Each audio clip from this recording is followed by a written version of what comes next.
It's David. Lie, by the sounds of it. I don't know. I'm just chuckling away to myself. I can no longer drink orange squash.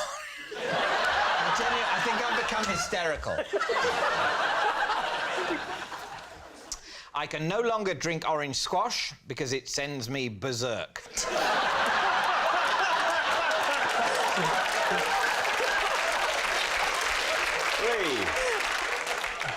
And when did you discover this? Oh, I discovered it last summer.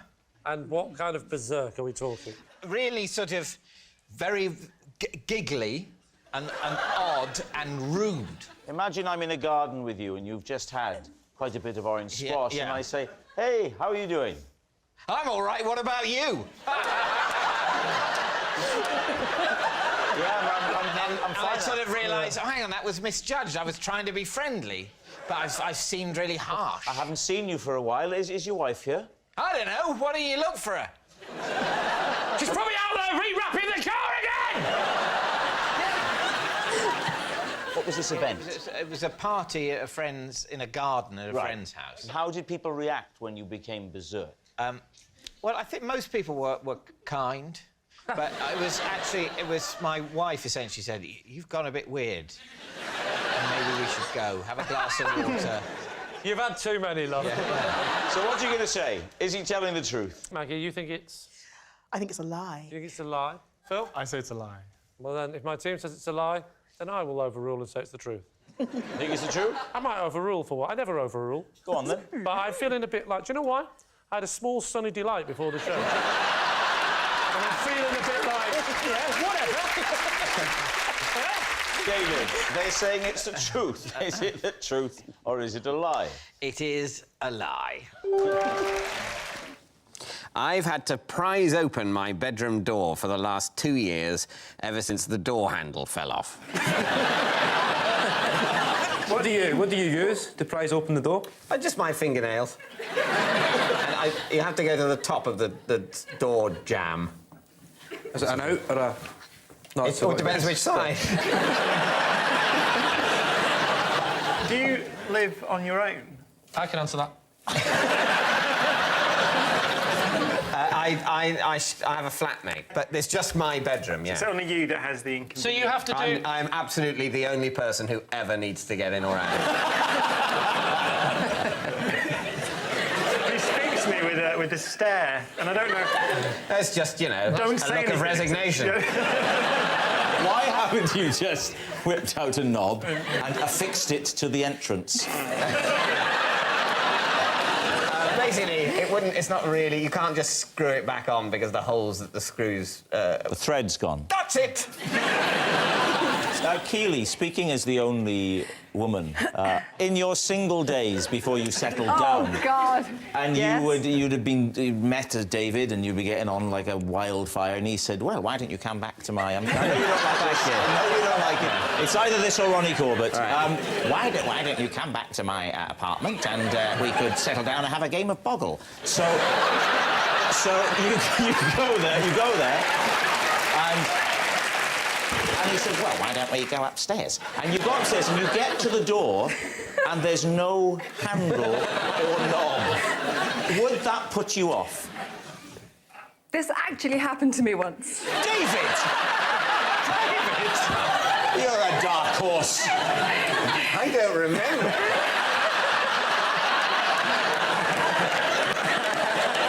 I stayed over, and when I got up in the morning to leave, I couldn't get out. And I didn't know where I was. You didn't know where you were? Wow, really? I had to ring the fire brigade. I think I should say at this point, this was not at my house. And they had to come and put a ladder up to the window and give me a fireman's lift out. Where was the man who you'd gone back with? He'd gone to work. He'd gone to work and locked you in for later. Didn't know. She'll keep till I get back. Wow. OK, what are you going to say, Lee? I think it's a lie. You think it's a lie? It looks like a man that's got well-maintained doors. Yeah. I'll say it's a lie. OK, then we'll say it's a lie. You're saying it's a lie. David Mitchell, were you telling the truth or were you telling a lie? It is, in fact, true.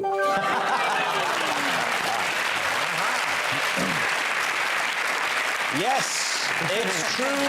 David has had to prise open his bedroom door for the last 2 years, ever since the door handle fell off. Joe, what is Liz to you? Well, this is Liz, and when she was a baby, I accidentally dropped her in a pond. There will be time. There will be time. Larry, would you tell us what Liz is to you? This is Liz, who taught me basic bar skills before I went to work in the Queen Vic. OK, and David, what is Liz's connection with you? This is Liz, and together we are writing a guide to the castles of Britain. Lee's team, where do you want to start? I think we've got to start with Joe. What are you talking about? When I was about 7. 7? 7 or 8, yeah. Me and my 2 brothers were looking after Liz, and she was a baby. She was about, I don't know, well, how old is a baby? Well, I don't know. You decide, Joe. It's your story. Who was the oldest looking after the baby? Yeah, that's what... My brother. He was how old? He's a year and a half older than me. So he was 9 and a half, yeah. And his role was the chief leader of looking after the baby. Yeah. Yeah. And what a great job you all did, may I say. Apart from the dropping it in the pond bit. Why were you near a pond? Because I lived in the country, and, ooh, there's ponds in the country, Carol. Being rude to Carol Vorderman's not going to get you out of trouble, Joe. To be honest, How did the actual dropping happen in the pond? We were playing catch with her. Oh, come off it. You were playing catch? We were just trying to make her laugh, just throwing her to... Right. I think we should move on to castles. I absolutely think we should move on to castles. Yeah. With the first question, what's your favourite and why, Dave? I have 2 favourite castles, and they're because castles I discovered as a child. Right. And they, not on my own, they've been previously discovered by... One is a castle in Wales, in the Mumbles, near Swansea, and that's called Oystermouth Castle. It's called what? Oystermouth Castle. I can vouch for that. Yeah, but hang on, what are you thinking about? What kind of castle is that? That's a sort of Norman...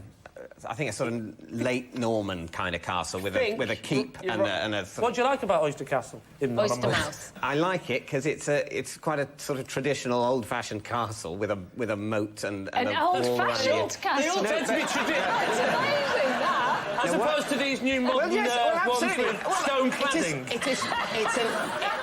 It has always been irritating to me that very few castles completely adhere to what I imagine being the typical castle. What was yours again, Larry? Larry, yeah, what was yours again? Definitely. This is the lady who taught me my basic bar skills for when I was working in EastEnders. And what are the 3 Working at most the- important bar skills that you now have? My character is supposed to have spent years working in the bar and pub business. So, you know, it's timing. It's not just a case of, you know, pull a pint. You've got to pull a pint and be talking to a customer, taking money. What sort of lines might you say, Larry? You might say, how you doing, sunshine? Or, Did you go to her or did she come to you? No, you go to her. And is that near the studios? Like, this has been years of, They've been doing this for evidently 8 years. I've only been there for a year and a half, and it's just an induction thing. So automatically, what happens? Did Barbara Windsor go? Barbara Windsor had to go after, because she's been there for sort of nearly 20 years. So for 20 years, then they said, OK, it's been OK so far, but we've decided, suddenly... The first 14 years was great, but now it's about time you had a bit of bar training, because we can't keep putting up with you missing that pint pot anymore. Pouring it over your head and then your bra falls off. Definitely, Larry. It's definitely. It's not Joe. That's completely inconceivable. You would not give a very small baby to 3 very young children, even in the 60s. Who went in the water to get the baby out? My brother Bill. No. What, because he had the right beak shape? Lee, I'm going to push you for an answer, Lee. Larry, say Larry. I'll say Larry. I'll vote it in, say Larry. You're saying it's Larry. I don't think any of them are OK. It's true. Liz, would you like to reveal your true identity? I know Jo. She dropped me in a pond when I was a baby.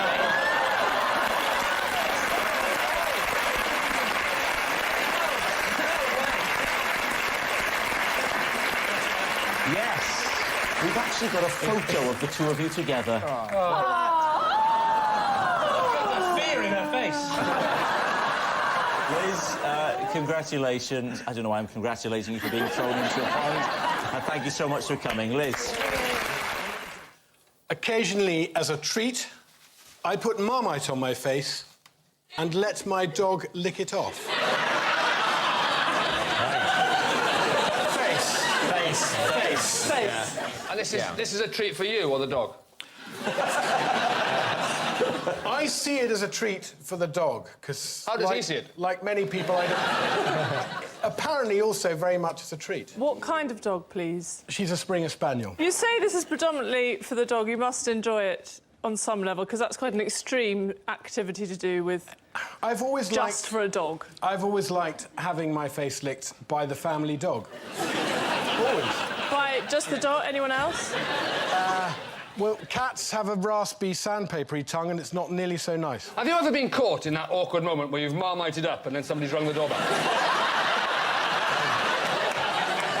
By members of the household, but not by strangers at the door. Do dogs like Marmite?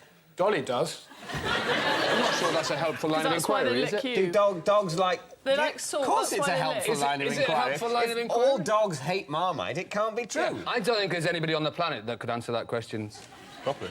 You don't think there's anyone on the planet that could answer the question, do all dogs like Marmite? No, I don't think there is. I don't want this to sound like a rebuke. What I was saying was whether anyone knew whether or not all dogs might hate Marmite.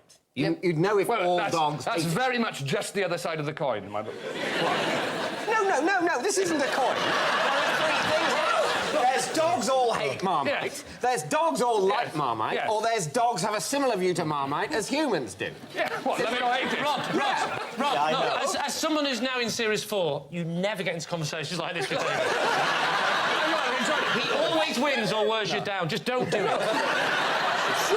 Surely it is almost certainly true that some dogs will like Marmite and some won't. No. For example, I would say that no cats like baked beans. Would you? No! You're definitely wrong about that. For 2 hours, my cat got stuck in a fridge and genuinely ate a bowl of baked beans. Genuine, I swear on my life. How did the cat get stuck in the... The cat, I don't know, just leapt in when my mum opened it once. And then and you didn't see it? And She didn't see a cat in the fridge? She did that. Probably got some milk, cat jumped in, shut. Well, she got the milk for the cat, and then where's the cat?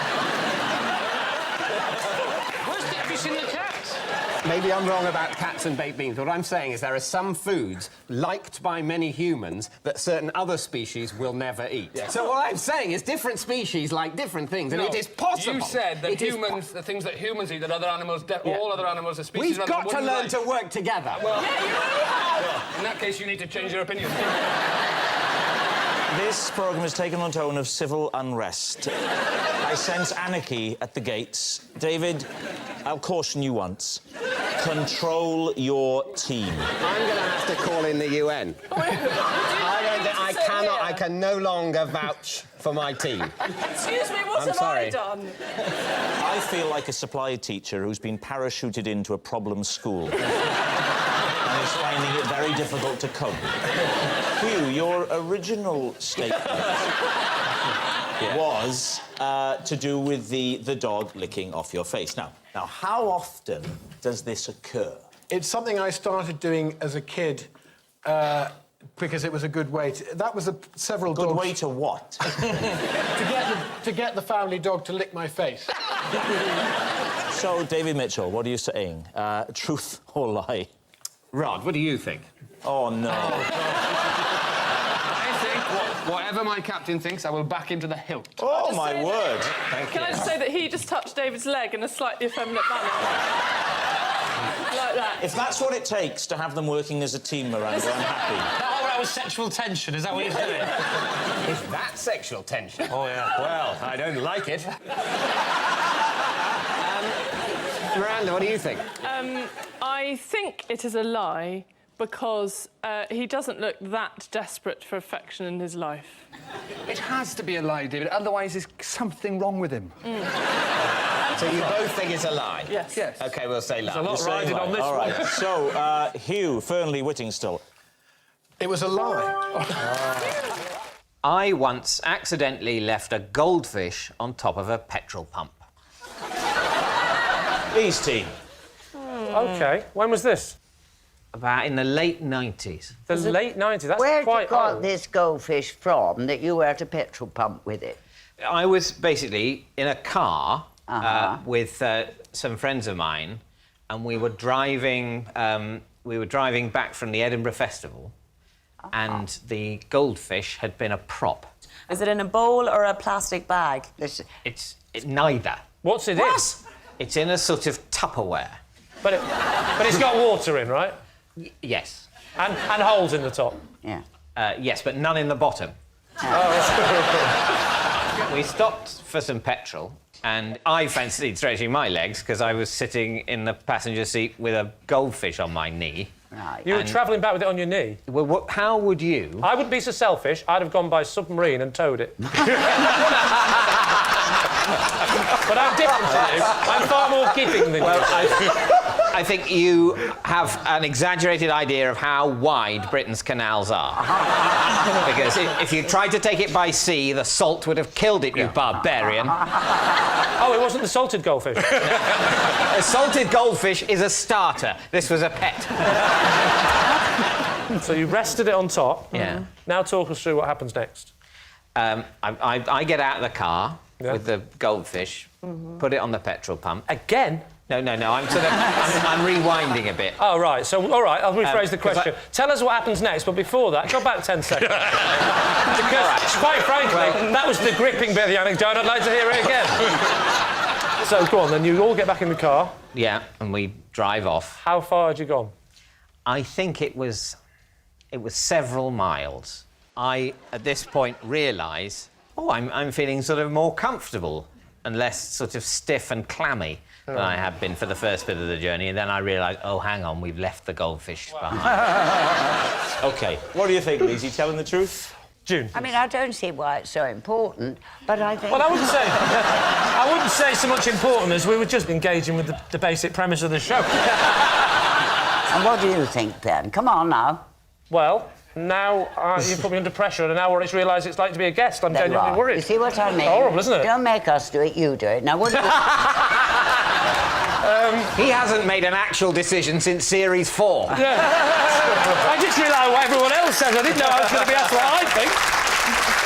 June, we'll go for it. The women will decide. Yes, brilliant. All right, it's a lie. Yes, you say it's a lie, you say it's a lie. In that case, true. We could have asked it. We think it's a lie. So a lie, saying lie? I'll go for a lie. So, David, the goldfish in the petrol station, truth or lie? It is true. Oh, no! I am absolutely repulsed by beards.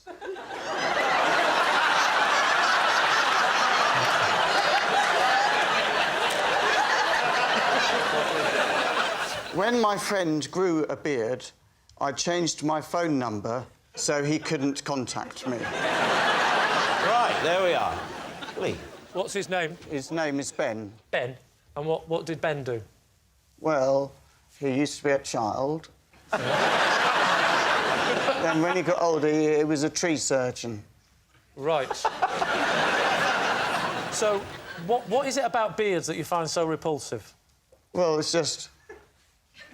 like the idea of touching a beard is horrible, and it can't be hygienic. I mean, there must be dirt in it. Look to your left. I think you'd have to go a long way to find a better, more respectfully kept beard than David Mitchell's. But David Mitchell can afford to have a beard cleaning person. The average beard person, they don't even wash it, do they? It's all dirty, bits of egg in there and all sorts. You would obviously never consider a beard yourself, then, obviously. Oh, no, But on a windy day, surely those bits of hair around the side of your head are going to go over your face, because that's quite long hair you've got there. But they're all lovely and soft. Well... Whereas when a beard is all scratchy and thick hair. I imagine David's beard isn't scratchy. I imagine David's beard is comforting, soft and welcoming. And I invite you now to enjoy David's beard. I mean, strictly speaking, it's not your invitation to give. But you would be doing a great service to Paul. No, I would obviously be, a troubled I would young be man. honoured were Paul, Paul to please. fondle my face. Paul, knock But, yourself. leave it to me to invite him. Well, go ahead if it would give you pleasure. It does not give me pleasure. That's the whole point. I hate it. But, you know... Oh, he's doing it. He's doing it. He's doing... If this is going to make you throw up, we can both do without that footage on YouTube. Did you tell your friend why you changed your number? No, well, what happened is... He used to have a smooth face, and then he grew, and it was a massive beard, and it was all really long and really unkempt, you know, like all long, and then I just couldn't deal with it. And you've never seen or heard from him since? Well, I can't, because he hasn't got my number. He can't contact me. When was this, Paul? How long ago? 2010. That's oh, sorry, I think I say years. 2010, years after the birth of Christ. Is that...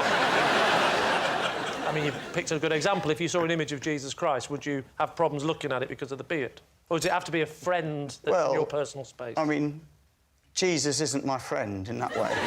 He is, Paul. Yes.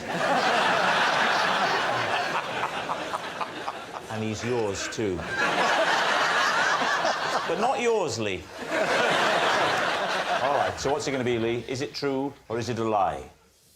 What do we think? True. Absolutely, every word of it. It's a lie. It's got to be a lie. You've done the opposite again. OK, so you're saying it's a lie, you're saying it's true. I'm going to go for true. You're going to say it's true? Yeah. OK, Paul Foote, was that true or was it a lie? It is true.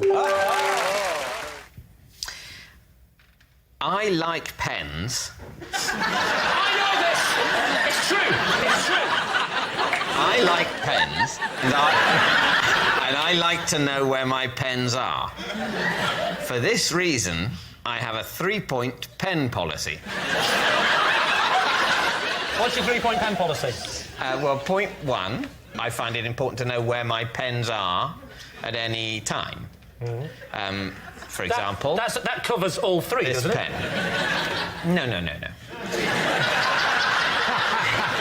Point 2 is to be hyper-aware of any pen that I've lent out. Point 3 is to take any opportunity within the bounds of a reasonable interpretation of the law to purloin or otherwise obtain pens. Name 3 people who have currently got pens of yours that you want back. There are no people who have pens of mine. A key part of point 2 is to get a pen back as soon as possible. When people say, oh, can I borrow your pen? What I want to say is, absolutely not! Get your own pen, this is mine! However, as part of a scheme I'm working on to try and seem normal would be an exaggeration, but, you know, at least acceptable in broader society, I try not to say that. I try and seem casual about, oh, yeah, borrow my pen, that's fine. And then I'm thinking about it constantly until it is returned. The pen that you've got with you tonight, is that your own pen or is that a BBC pen? It is now my pen. Pass me the pen. I'd rather not. Well, you have to. You have to pass me that. I will give it you back. Yeah. I will promise to give you the pen back within 5 All minutes. right, OK, shall I... Let's meet halfway. All right. It'll be the first time we've made physical contact in 5 years. I'll see you. Right, put the pen on the floor and step away. Step away from the pen. You're going to destroy the pen, I'm not going to destroy the pen. You've got such a cynical mind. Back away from the pen. He's going to destroy it. I'm not going to destroy the pen. That would be infantile. So this is a pen you got from the BBC today. Yeah. If I take this pen and say, I'm keeping this pen, what will you do to get the pen back off me? I will not fight you. So what are you thinking, Lee? It didn't seem much of a system, did it? He's going to ask me to have the pen back, I'm going to say no, and he's going to leave it at that.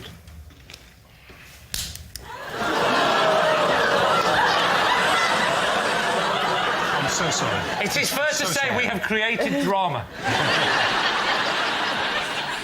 You had explicitly reassured him in front of witnesses that you would not break the pen.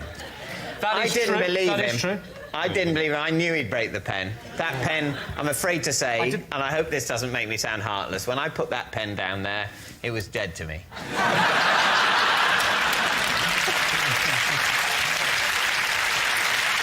Right, Lee, which way are you going? Is he telling the truth or was he telling a lie? I bet you love pens. I bet you're pretty crazy about pens, but you do not have a three-point system. I think he might.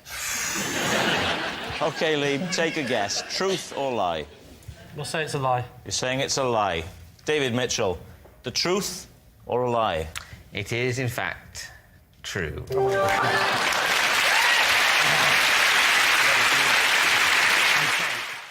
Last winter, I watched in horror as the tube train doors trapped the pom-pom of my bobble hat and carried it off into the darkness of the underground.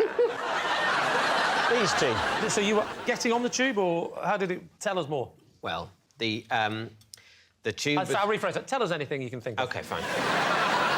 The London Tube Network opened in the 1860s. All right, I'll rephrase it. Specifically about this story. Yeah. I was trying to get on a train, I was late, and I always run head forwards. Because it's the most aerodynamic way. Yes. I didn't want to miss this train because I'd have to wait 2 minutes for the next one. Right. So I was willing to take any sort of risk. Which door were you going to run through? The double door? The living room door. It was a double door, right. You know. I enjoyed him in Harry Potter. Double door. Oh, I see. Sorry. I'm there for you, Rob. I'm there for Thank you. backup. I thought I was having a stroke. Now, talk us through what happens, actually. It's now trapped? Yeah, the hat's trapped. Because the doors are shut, I, perhaps foolishly, or perhaps sensibly, you be the judge, but I'll have to say what it is first. I sort of recoil. Yeah. And that removes the hat. And then I go... There's the hat hanging there. And I thought, at that point, there's no point putting my head back in. Well, look, David, I've got a bobble hat down here. Oh, may I keep it? Would you like to put it on? Yes. And try and reenact for us? Let's see you run. Yeah. OK. OK. They'll have to redo my hair after this. That'll be an hour of your lives you're not getting back. Right. OK, all right. These are my doors. Yeah. OK? How fast are you going to run at me? Slower than you think. OK. OK. Yeah. Ready? You will be able to see me coming. So you... Did you just wink at me? Yes, I did. Are you flirting with me? I've never really known what flirting is, but let's see what happens and then we'll know. Train's going to go now. Okay, all the ready? passengers are on board. Please stand clear of the doors. Oh, hang on! This is my only speaking bit. Let me say it. Will you cue me when you finish your monologue? I'll wink at you. Stand clear of the doors. Stand clear. I mean, obviously, in reality, I was hurrying down the escalators. I wouldn't like people to think Go that up I... there. Go up there. There's stairs there. That's not how the underground works. Stand clear of the doors. Stand clear of the doors. You've missed it. It's gone. It's gone. Try again. Again. The next one. You've got to listen. Stand clear of the doors. The doors are closing. Stand clear of the doors. The doors are closing. The doors are closing. Yes,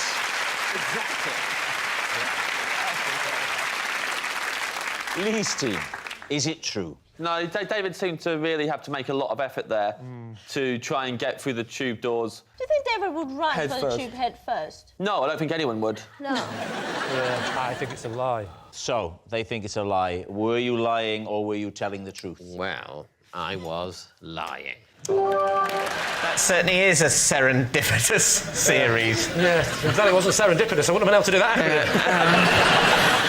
What was the M again? What? The M again? Bole. And the E? Was... What? The E. I'll tell you exactly what the E was. The E was... It was, in fact. I'll tell you exactly... Erin! You! What? And the U! And I the loved U! her. No? Oh, The U! Sally. Real name, Sally. yes. Come on, Lee, you know this. The D. Give me a D! The D was... Mummy! Deirdre! The E. Give me an E! Erin! The B. Give me a B! That was a long time ago, to be fair. Brenda.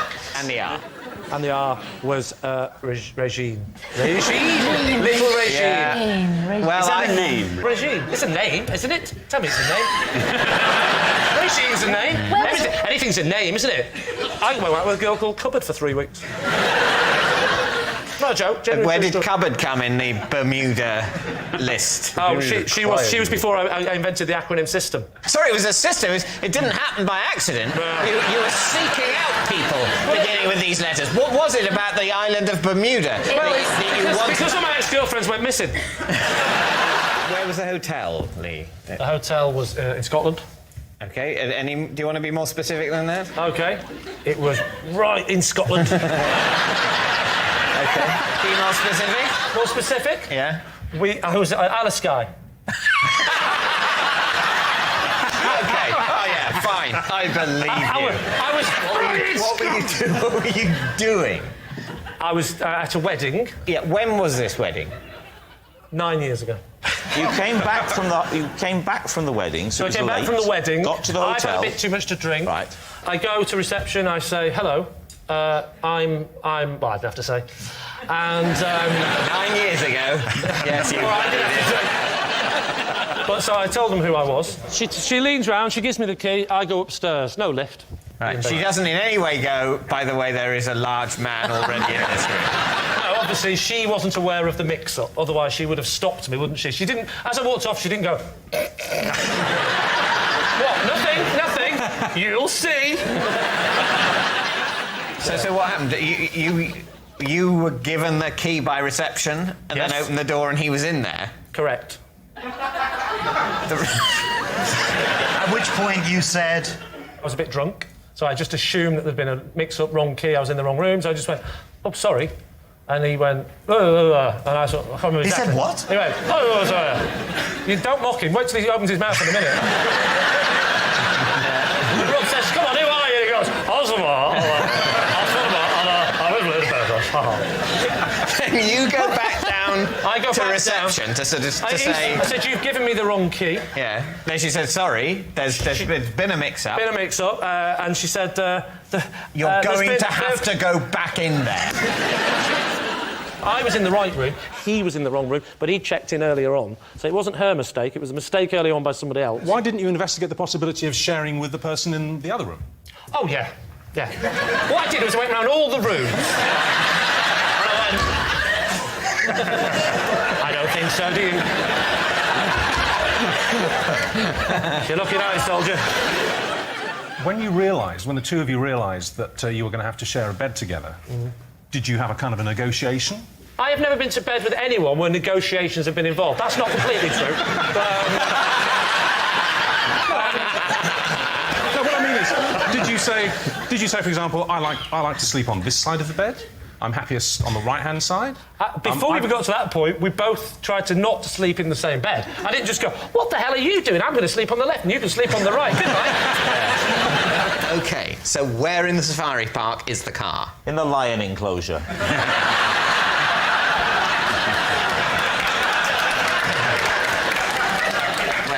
Where in the safari park is the car? It's... Where do you think it is? In the baboon area. Are you answering for that, Tina? It could have been in the car park. It could have been in the skate. What would the baboon be doing in the car park? The baboon? Yes. May have escaped. Yeah, but you can assume it wasn't a car I'm not park. saying that the answer, the baboon enclosure, would have amazed me. But do you wonder, perhaps, I didn't expect to have to defend myself to this extent without asking questions. It's a stupid question. Where do you think he was? The gift shop? If it's a stupid question, cut it out in the edit. No, it'll be left in to show you, for the charlatan that you are... In the safari park was your car. The baboon area! Thank you! As I suspected. 10 years ago, on this show, I revealed I'd only ever bought one album, Phil Collins, But Seriously. I'm now pleased to report that I've since doubled my collection. Please, T. What's the album? What's the new album? It's... Well, I didn't... it doesn't say on there. I can't remember the name. You can't remember the name of the only other album you bought. I know the artiste. What's the artist? It was Susan Boyle's.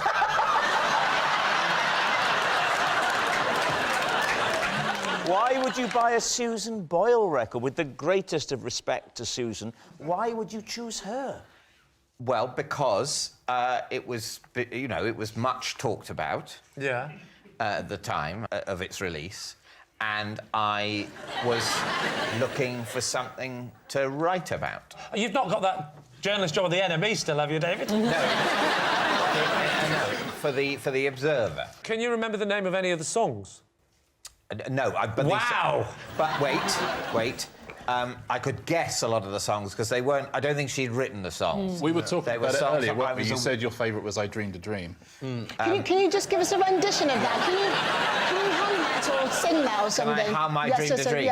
I don't think you can because we'd have to pay then, so it'd be inappropriate. So sorry, you mustn't. He's very experienced in sorry. TV. That's well, annoying. I'll tell you what, David. I will tell from you the best, Tony Verrill. Yeah.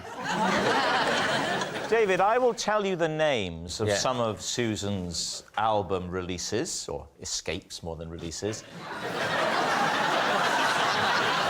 And you tell me if any of them ring a bell, OK? OK. The Gift. I don't know. A Wonderful World. I reckon that might have been on there. No, this is the album title. Oh, sorry. The album title? Yes. Was the album title The Gift? I promise you, the album title is not going to ring a bell. Because for me, it was the Susan Boyle album. OK, you can't remember the name of the album, you can't remember the name of any of the songs. Yeah. Can you remember how you felt listening to it? My recollection is I felt it was fine. Fine. Yeah. What's it going to be, Lee? Trying to guess. You're saying it's a lie? I actually think it's true. It's true? Yes, I'm with Denise, just about. OK. OK, going to say true? True, yes. OK, David, truth or lie? It is true. Wow. When I worked in McDonald's, my long-term girlfriend joined the queue to my till, and when she got to the counter, she dumped me. Lee. Lee. So how old were you? I was 18. I think I was 18. OK, so you're 18 years old. How long did you consider a long-term girlfriend to be when you were 18? Well, she was actually my first girlfriend. Her name was, presumably is, Kate. Not in touch, she could have died. I mean, I don't know. You know, but, yeah, look on the bright side. Kay dumped you. Was she special? She was. She was. It's a special K joke. I'm not explaining them all. Am I allowed to mention Special K, Rob, or do I have to mention Crunching on cornflakes? Well, I think when it comes to breakfast cereals, there is one that stands head and shoulders above all the rest. So how long was long-term? 2 years. But when you're 18, that's a long-term Can relationship. you remember what she said to you? I can't actually, Miranda, no. But what made it doubly heartbreaking was I loved that job, and... What? Well, you didn't get sacked, did you? Well, no, but I loved the job, and then she came in and broke my heart at this place that meant so much to me, and that added to the emotional impact of what she said. What was it about the job that you loved so much? Let me tell you a fact about this place. This is amazing, right? The regular meat, which is the meat that goes in their signature burger, it goes from frozen to fully cooked in 44 seconds. I found this amazing. Fascinating. Well, I wonder why she dumped you. I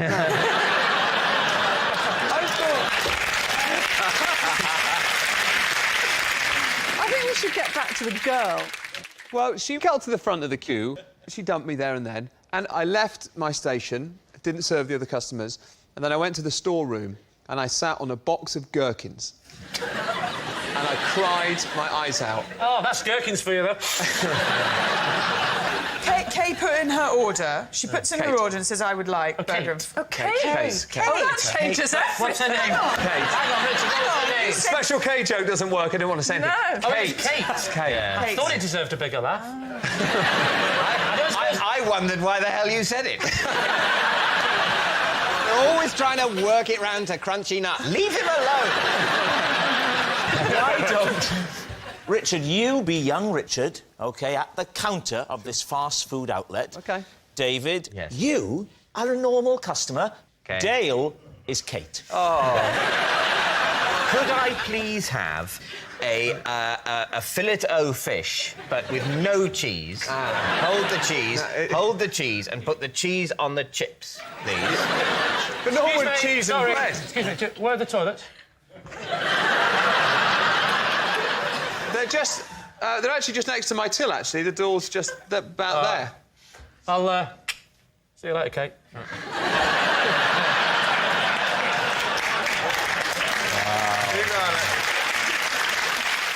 Oh, gosh, it's my girlfriend, Kate. Hello, Kate. Well, I thought I'd come in and see you tonight. I haven't heard from you.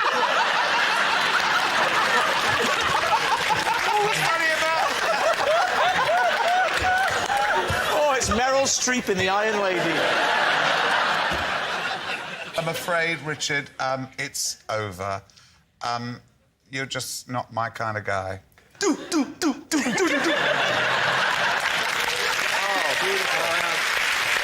beautiful.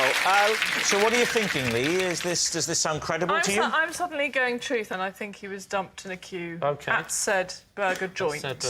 I find it staggering that he remembers all the facts that he remembers about how long it takes meat to defrost, and yet he cannot remember what she actually said when she got to the front of the queue. But is he... The answer to that is he's a man. So, Lee, what's it going to be? Truth or lie? Are we going... You're saying lie, Claire? Is that what you're saying? Miranda says true. Yeah. Go on, we'll go with Miranda and say it's true. You're going to say it's true? OK. Richard Bacon, was that the truth or was it a lie? That story is true.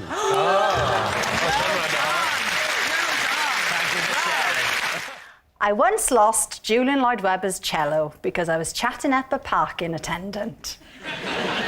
Well, David and Tina. A lot of factors there. Why were you in possession of Julian Lloyd Webber's cello? Because he had lent it to me. Why would he lend you his cello? Well, not exactly lend. I was kind of looking after it. Where were you, Alex? I was in Manchester. Right. Yeah. Was he playing? Was he doing a gig or something? He was doing, he was like with an orchestra, but he had his own solo part, so he played. I know an orchestra. They have an instrument each, don't they? Yeah, but David, he had a special part. Oh right, okay. Yeah. But for which he didn't need his cello. It was he asked you to hold the cello. This was before. And go and check on the parking scenario in the middle of the symphony. This was before the concert. Okay. So did you know him? I hadn't met him before. No. But what was the great attraction of the parking attendant? Very handsome, very fit. It was very hot. How did you tell under a big hat like that and his jacket up He there? didn't have a hat on. They were very modern parking attendants. Oh, he didn't have a hat on? I think we need to analyse this story chronologically. Right. Yes. We start again. Now, it is the day of the concert. Right. Yes. Dawn breaks. Right. Where are you and where is Julian Lloyd Webber? Julian Lloyd Webber and I are both in Manchester. When did you meet? In the car park. Said like a true Welsh girl. No, the car park...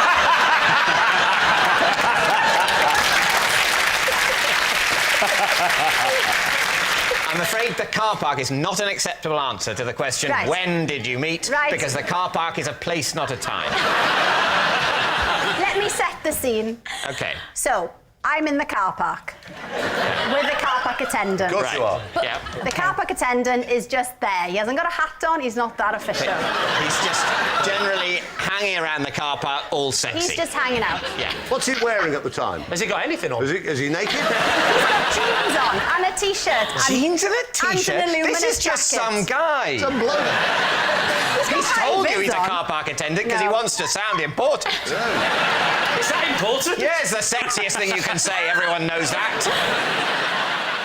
Julian Lloyd Webber walks in with his cello. With his cello. Which weighs about 4 ton. No, they're not that heavy. Well, Chris. no. They're not that heavy. And for someone like Julian, who's probably got a bit of sinew and bicep because of all his playing, it would be very light. Yeah. It's not That's going how to feel they heavy. pick cellists, isn't it? They Yes. pick the ones that can carry it. You can teach anyone to play it, but it's the carrying it that's the trick. Exactly. He pitches up. He's on his phone. Yeah. Oh, while carrying the cello. Yeah. What a guy. Were you trying to get off with the car park man because you wanted to not pay for your own parking? It's difficult to know if you're a car park attendant whether any relationship you're in is genuine. Is it me or is it just for the free parking? Exactly. Did he just hand the cello to you with a nod like that while he was on the understanding that you would know what he meant? No, he'd put it down on his side and then just went... What happens then? Yes, this is crucial. Then Julian comes off the phone, taps me on the shoulder. Where's my cello? I look round, cello gone. What? No! It was the car parking attendant. Who took the cello then? The cello had made its way into the concert hall. Of course On its own. On its own. The very best cellos can do that, can't they? Well, somebody has taken the cello, gone into the concert hall with the cello. Julian and me flummoxed. Flummoxed? So this is not an attempt to steal the cello. This is a do-gooder seeing an unattended cello and thinking, well, I can't leave that lying around. Someone could steal it. I'd better steal it. It was a good citizen who thought, that's worth millions. It's on its own. I'll take it in. Why were you at this concert? What was your ostensible role? I was a runner researcher. So I was working on a television programme that they were making. That's new information. You didn't say that. I'm suddenly coming round to I know. Julian's point of view. I know. So what do you think, David? What are you going to say? It's utter nonsense. You think it's nonsense? I'm going to say she's lying. You both I'm think gonna she's say lying? She's lying, yeah. She's lying. Well, I think it's true. Do you? But not enough to overrule. I haven't... Oh, don't say that, because now you... Well, no, it's very rarely that I overrule. At the moment, I believe in democracy. Yeah. But if it turns out you guys are wrong, I may lose my belief in democracy, and this could become a police state. So your answer is? We're going to say it's a lie. Saying it's a lie. Right. Alex Actually, Jones. no, we're going to say it's true. Sorry, police state time. We're going to say it's true. I like that. I like that. I find that arousing. Alex, truth or lie? Rob, you should have to take the first answer on this programme. It's true.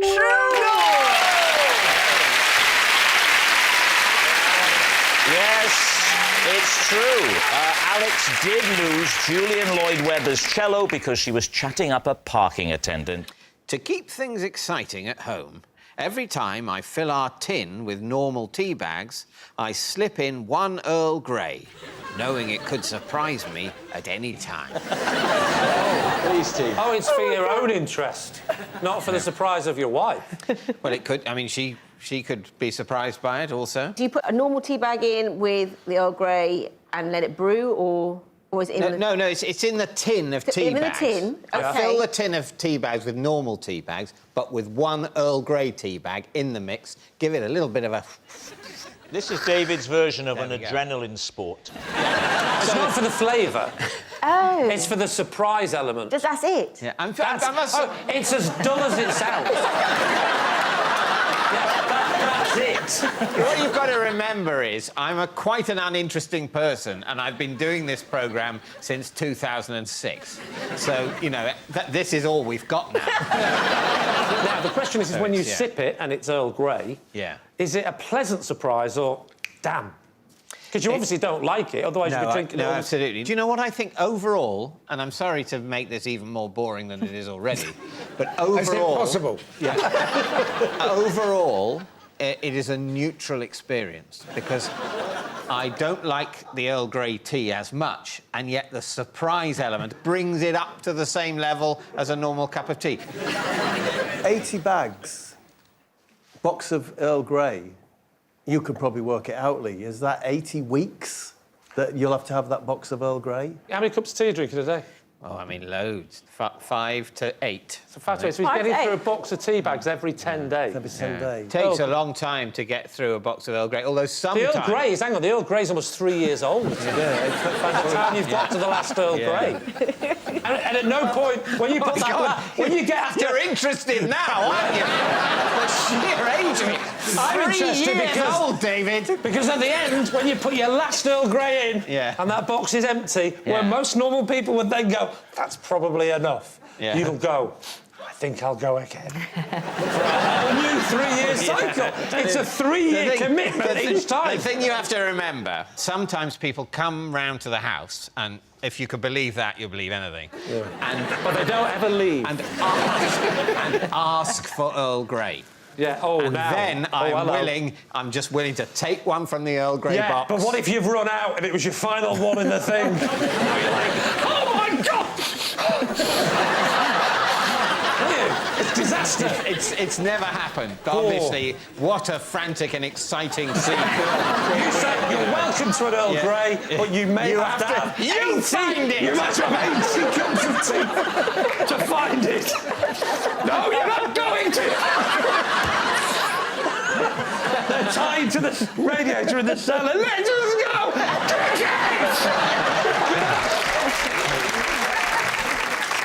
OK, time to decide. Lee, what are you going to say? I believe David is capable of doing this. He needs that little thrill. You know I need excitement in my life. You need excitement, but this is a lot of... It's not exciting. So you're saying it's a lie. David? It was, in fact, a lie. I recently ended up in A&E after attempting to use a sledgehammer to crack a nut. These two. Right. First of all, what type of nut was it? A walnut. Of course. A walnut. Did you use the floor or the wall? I used a bit of kitchen surface. What is your work surface made from? Well, at home... No, in your shed. What is your kitchen work surface made from in your kitchen? It's a sort of... It's... I don't really know. OK. Why did you have a sledgehammer in the kitchen? Well, it was... But the... I didn't. Oh, so it's not true? This didn't happen. Oh, OK. At all. It's crazy. Wow, we broke in quickly tonight, didn't we? This didn't happen at my house. Where did it happen? At my parents' house. So why were you trying to describe your house when you were talking about the work surface? Because he kept asking me about my own work surface. I'm just trying to be as helpful as possible. OK, can you tell us the colour of the kitchen surface in your parents' house? Brown. Brown. Was it brown? Is it a wood? No. Did it look like a tree, but flat? I don't know what it's made of, but it's... Is it Formica? Might be Formica. Wooden Formica? Formica? Your parents have got wooden Formica tabletops. Why don't you use your television money and treat them, you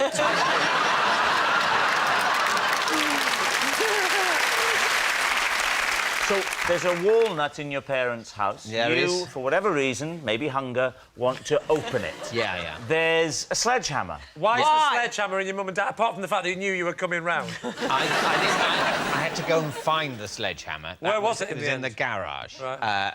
We couldn't find any nutcrackers. Well, your parents...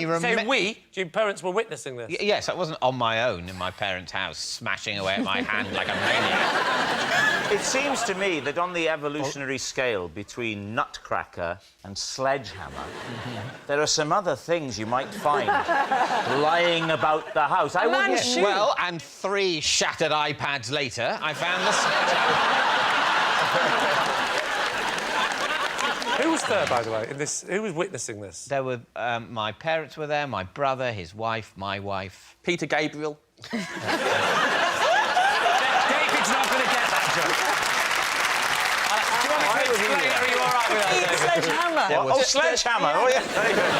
Sorry, I'll rephrase that. Rob and David aren't going to get this joke. I have no idea, but there wasn't anyone called Peter Gabriel. OK, now, we know that this story ends with you in accident and emergency. Yes. How did that happen? Well, I'd cracked a few nuts with this sledgehammer, and then maybe I got a bit cocky. Oh. And I left my thumb in the way. Oh, no. And it was carnage. Sorry, there's a really... the thumb. Can we have a look? All right. No. When was this before we looked? This Christmas, just gone? It was this Christmas, yes. So they should look pretty bad, this thumb. Well, what happened? You'll find there's absolutely no visible scar. And neither is there on that one. What a credit to our National Health Service, ladies and gentlemen. Everyone was absolutely marvellous. It's weird. One might almost say miraculous. Did they say any bones were broken in your thumb? They X-rayed it, and fortunately not. They said, in a few months, you won't be able to tell this has happened. Of course. In essence. Hey, they were right. No. They were spot on. All right, what are you thinking, Lee? Has this been the truth, has he made it up? There's bits of it. Well, the bits that are true are that he's got thumbs. I believed everything until we looked at his thumbs. There's nothing And there. then I was like, that man not only has not hit himself in the thumb with a sledgehammer, but I don't think he's picked up anything in weeks. You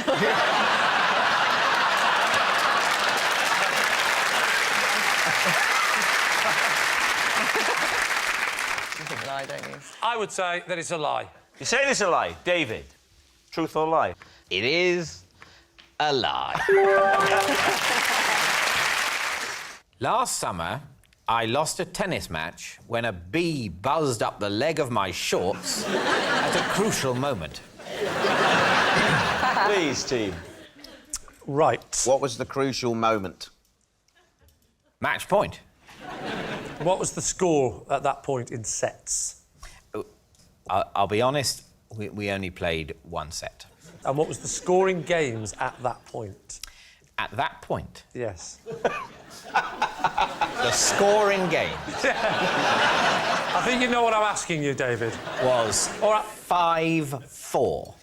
To you. 3-2-1, I'm going to tell you. It was 5-4. To you. No, I lost. Oh, I see, a crucial point. Right, so, did this bee sting you, or did he come in, have a quick shufty and exit? A shufty and exit. Well, did he exit out the other leg? Or was anything blocking his passage?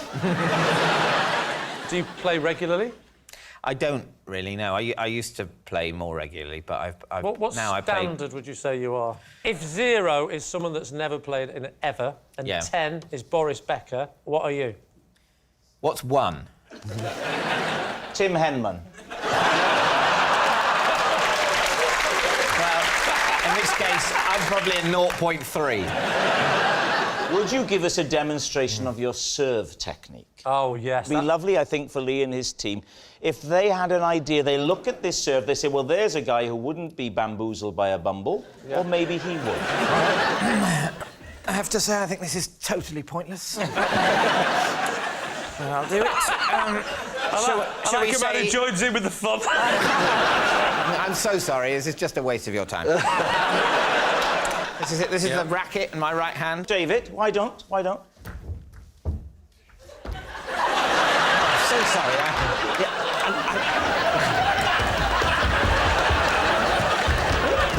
Rob. OK, caught it.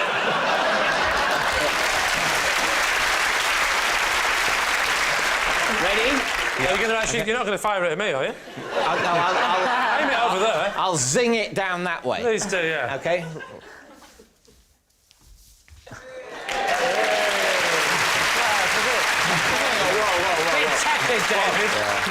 That's barely going to get over the net. You don't believe I serve like that? No. I want to see your feet off the ground and put something... I want to see you grunting. Oh, hang on, wait a minute. Got a ball, have you? You went over there.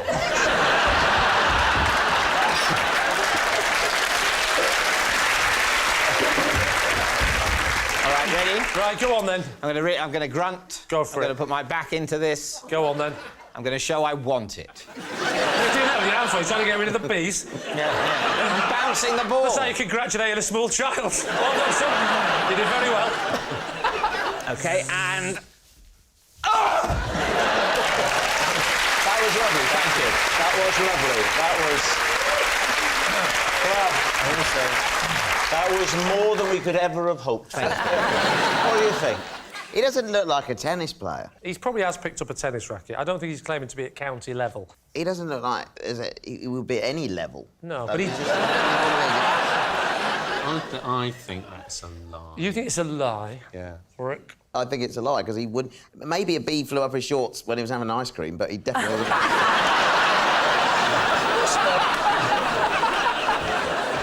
That's the most belittling thing I've ever heard on this show. OK, we're saying it's a lie. OK, David. Was that the truth, or was it a lie? It was a lie. I once hired a jet ski, but... Lie. We need to hear no more, David. I once hired a jet ski, but couldn't work out how to stop it, so had to buzz around the bay for 50 minutes until it ran out of petrol. I take it back. You did. I can so imagine you doing that. Please, absolutely. team. So where was this? It was in Antigua. In Antigua. Was this in your boy single lads days? He never had those days. Yeah. Right. It's your first time on the show, isn't it? It is. Why were you in Antigua? On holiday. Was the Winchester Steam Museum shut? Why would you choose... I arrived at the Winchester Steam Museum and it was shut, and so I went straight to Antigua. When was this? I think about 2 years ago. And who were you with? My wife. And what got into your head? I could imagine you renting a sun lounger and opening up a weighty tome. I could imagine that. But I can't see you saying, now you relax here, I'm just going to go and bomb around the bay for a while.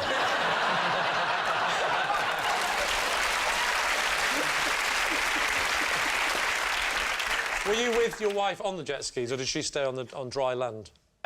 She stayed on dry land. So you were on your own going round? You weren't with other people? And it was your idea? Look, I thought I'd have a bit of a go. What were you wearing, David?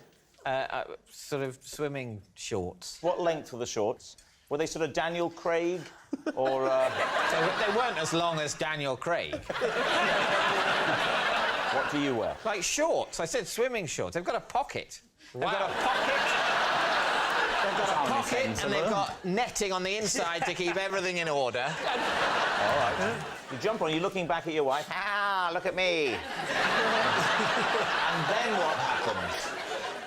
Well, to be honest, I'm not like, look at me at all, because I must say, as soon as I get going, it becomes immediately apparent to me that I don't like it. Oh, no. Hang on, here's a big question then. You did it until the petrol ran out, did you say? Yeah. So, did you manage to time perfectly that the petrol had run out just as you got back to the jetty? No. So you were stuck now in the middle of the sea? Yeah. What I didn't do is head straight out away from the coast. The point where my plan formed, I thought I'll just go up and down quite near the jetty, thinking I'll be able to swim to the jetty if the worst comes to the worst. So what happened then? You just kept going, and then eventually it coughed and spluttered. Yeah. Talk us through. Well, I kept going, and then eventually it coughed and spluttered.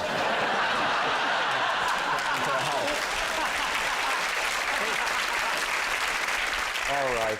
Lee, what are you going to say? What do we think? You have a great physique. You've got to warn me before you say things like this. A great physique for what? For maybe, I don't know, a game of billiards or Cluedo. Yeah. And I don't quite think that jet skiing is completely your thing. I agree. I don't even think he has ever been to Antigua. So you're saying lie, you're saying lie. Yeah. I'm going to say that's a lie. You're going to say it's a lie? I'll go with the team. David, truth or lie? It is a lie. There'll be a little box under your desk. Thank you. There's a card inside, David. Read the card out first, and then when you've done that... just a little something me and Rob got you for Christmas. And then, once you've read it out, then pop the object on the desk. OK. These are 2 of the best gifts I was given last Christmas.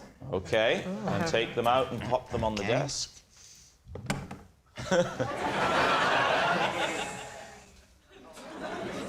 There we are. Yeah. Right. Lee. Well, first question is what... And I can see what one of them is, but what's the other one? It's a hat. No. What's the stick thing? Yeah. It's a wand. You know, OK. You do magic with it. Don't wave it around. Anything could happen. Who bought you it? Yes. My wife. Oh. That bit is true, in case you're wondering. He has got a wife. Yeah. Most people don't believe it at this point, but it is. He has got a wife. Just to give us a fuller picture, let's see if the hat fits. And if it does, wear it. On and then get the full, let's get the full effect. But does the wand fit? And then hold the wand. So. Well, Very cool. You look like a proper Dickensian gentleman. Yeah. When you open the present, did you say this is lovely, but what is it for? It's no. She said it was a wand thing where you can. It's got a battery in it. Oh, it's a cordless one. And you can make it. You can make it be a remote control. Am I allowed to touch David's wand? You can inspect it if you want to, but don't damage it. I'll get. Do you want me to get it? You don't trust me to get it without damaging it. I'm just happier when you sat down. OK. Get me the wand, please. Were you born in a little northern town called Double-Entendre? Actually, in Cockermouth. I don't know. First thing is, I can't see any way you can get batteries in this thing, and it's got a light on the end, so obviously it does do something electronic, but I don't know where you would put a battery. You don't put a battery in the end of there, do you? Can you get a battery in the end of there? No. Oh, hello. Look, the end comes off, so we can definitely... It's an electronic item, definitely. That is a definite. And that's definitely a hat. I'm not an idiot. Rob, I broke it. I mean, really? Well, something's come off the end. David, I'll get you another one, I promise. You actually have lost the end's fallen off the... There it is, there it is. Give me the hat. Oh, I've sat on the hat! Give me the hat.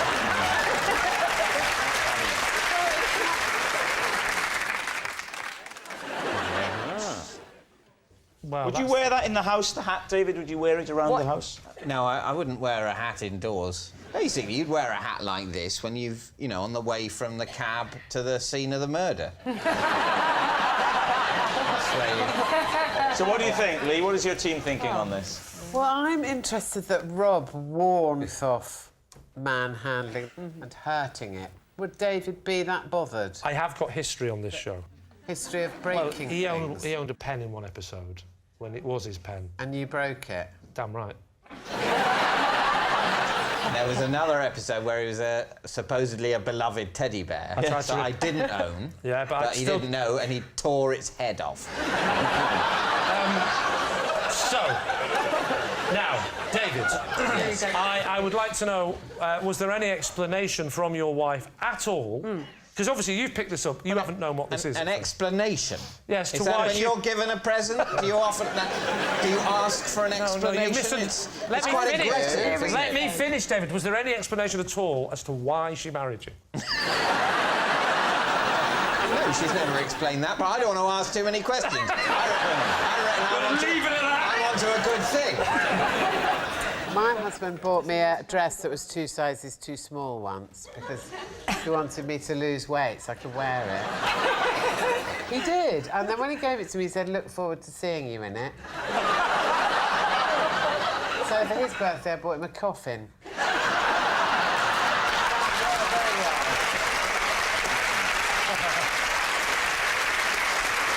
So what are you going to say then, Lee's team? Is he telling the truth? Kelly, you're saying... Lie. You're saying lie? I'll say lie as well. OK, I have to go in my team and say it's a lie. So the team is saying lie. David, truth or lie? It is true. For the past 6 months, I've been using David Mitchell to get me off to sleep each night. Oh. No further questions, true. OK. What medium are you listening to David through? I have found a stash of podcasts of The Unbelievable Truth. Oh, the radio show. For those that don't know, could you describe The Unbelievable Truth? There's 4 panellists, and they each deliver a lecture, and the other panellists have to... Oh, see, I'm going off now. Have to find the truth. Look, this is not going to get picked up by American TV with this bit. What is it about David's nasal drone that sends you on? What's the quality in there that appeals to you? It's entertaining and it's soothing. It's like a sort of father telling me a bedtime story. And how do you listen to him? What have you got headphones and? No, I just have my phone very close to my pillow. Oh, it's the speaker on the phone. Yeah. But what about your husband? He takes his deaf aids out. He turns them off at night. You can't hear anything. He has his own way of listening to David. There is a lovely rhythmical quality to David's spoken word. It's very relaxing and it's not in the slightest bit irritating. No, that's right. That's right. It's not in the slightest bit irritating. I'm going to quote you on that because it's not everyone's view. Series across the box. He's not irritating. He's tedious. It's not tedious. No, because if it was tedious, I'd go off on my own train of thought, which would be stimulating and would wake me up. See. But, you know, a lecture on medieval castles... Whew. How do you get off at night, Alan?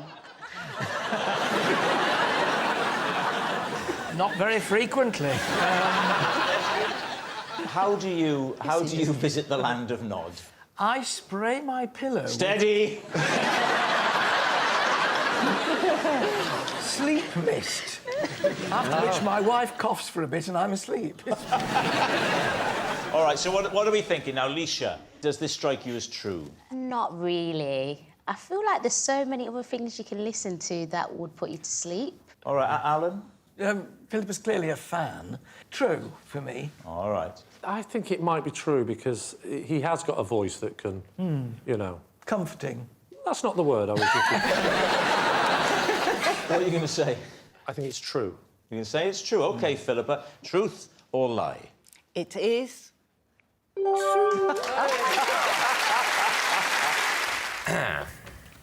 Possession. Right, well, you know the form. There's a box on the desk. Could be. Take out the object first and show us that, and then read out the card, please. It's true! It's true! Move on! You don't even need to hear it.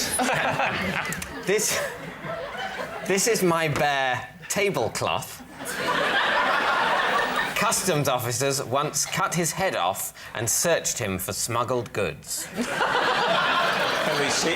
Is there proof? Let me see. As you can see. Is there any way of telling? There's some stitching there. Oh, just tilt his chin up then so we can see the stitching. Yeah, let's have a Not too look. much, I'm going to upset him.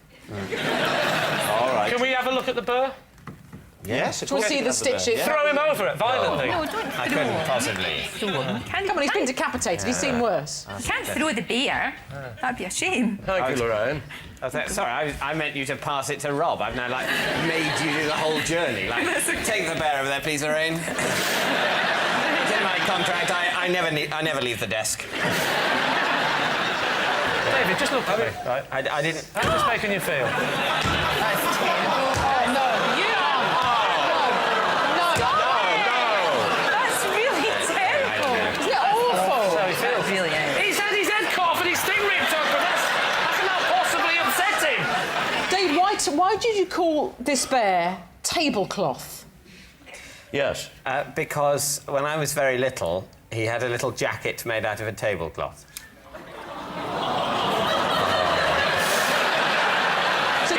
If this turns out to be a lie, you are a shameless little light entertainer. Coming from you, Lee, that is a compliment. Where was the customs? Where were we going from or to? Or? We were going back from Minorca. What did they say they were looking for? I imagine it was a sort of a spot check. Did you see them carving the head off? Was it happening in front of you on the table, on the... No, I'm glad to say I was shielded from that moment. David, I'm going off this story. You heartless bastard. Sorry, tablecloth. What? Do it to him. Smash his face Give on. me the bear. Oh, I'm taking the bear into care. You're about to do an appeal. Was there any reason why they didn't check the arms and legs? Yeah. I don't know. I should have asked them to. I should have said, call that thorough. What's that? I've done this before. Yeah. What's that you say? You say it's time for Lee's team to take a guess? All right. What do you think? Maybe he's in denial, and the truth is he, as an adult, was searched for drugs, and he's so traumatised by what they did to him. Yeah. He's had to create a teddy bear and put it all onto him. Yeah. Show us on the teddy bear what they did to the customer. Show us on the teddy bear where they shoved their fist. That's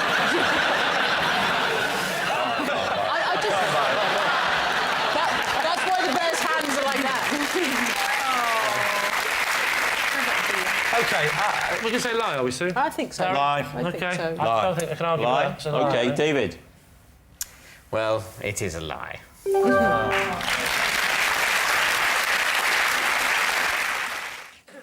Have a look inside and show us what's there. Smooth bit. This is my special travel dressing gown.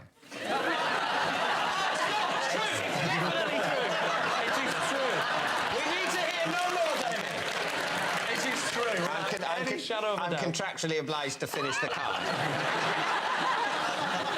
It's the one item I always pack when I go on holiday. Could you, first things first, could we have the full modelling of the dressing gown, please? Give us a nice twirl. Oh. Can we smell it? I think you should come out here, David, so you can see. Enjoy the space. Well, he's having trouble putting it on. It's, Well, he's not abroad, he's confused. Have you forgotten the cord? The cord is missing. Just hold it as though it were done up so we get a proper idea. Do you mind smoking a pipe and solve a crime? Oh, I'd love that. Can I ask, Dave, where did you get it from? 1924. I think it's from Marks and Spencer's. Is it? What did you say it's my special travel dressing gown? Yes. I don't know if travel dressing gown is a technical term, but I have two dressing gowns. This is one. The other is a thicker toweling dressing gown, which takes up more space in a suitcase. Do you take pyjamas? Do you wear anything under it, or...? Yes, I usually... I feel sick. Usually, what I don't do is I don't tend to wear it over, you know, like normal clothes like this. This is like the worst sexy chat line I've ever heard over my life. I'm naked under here. To be honest, Lee, I don't know why you come into so many encounters with me expecting arousal.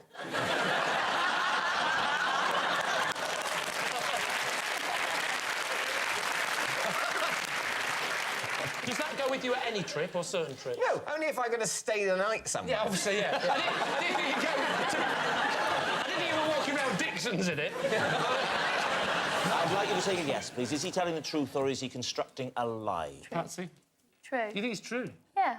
Chris? Based on the design of the dressing gown and his demeanour, I think they fit. So, Lee, what's it going to be? I'll go with my team. So You're going to say it's true? Yeah. David Mitchell, is it true or is it a lie? It is true. Yes, it's true. That is David's special dressing gown. It's just a dressing gown. That's not my special dressing gown. Like, I think it's got a personality. It's David's special dressing gown. You are never going to get away from that now. Everyone who sees this show will look at you and see that forever. Basically, my entire image has been destroyed by this show. I was like a cool guy who was into music and modern art before this show, before all the stuff about dressing as an 18th century nobleman and having a little bell came out. The travel dressing gown is just the tip of the iceberg. On a wall in my flat, there is a mysterious red switch. I have no idea what it does because I have never pressed it and refuse to do so. Right, mysterious red switches. Lee. Where's the switch? It's on the wall.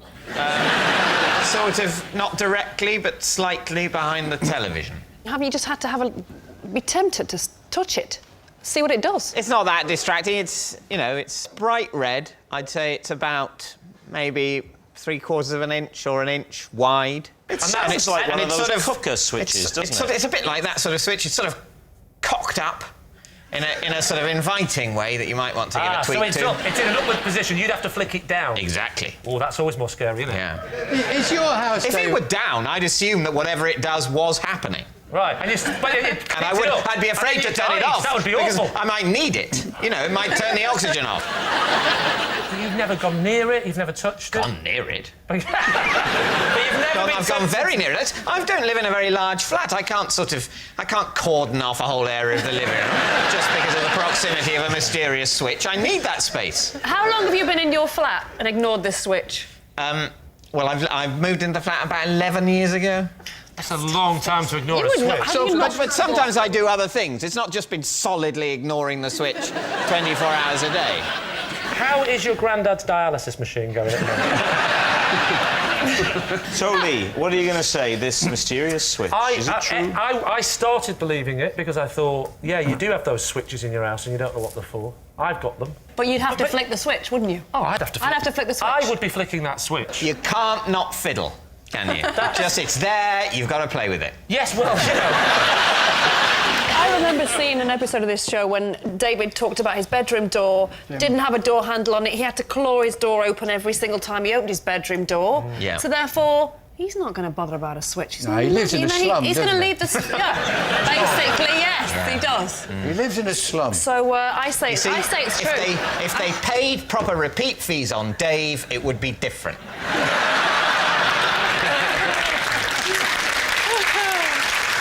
So, Lee, what are you going to say? Truth or lie? Des. He's telling a lie. You think he's telling a lie? Yes. Why? Well, I don't think he can ignore that. Look at that intelligent face. Look at that beard now. He does look like a professor. He hasn't got a bedroom door handle, Des. How do you know? How do you Because know? I've watched... So, truth or lie? I think I will go with Tess and say it's true. You're saying it's true? David, truth or lie? It is true. Yes! Oh, well done.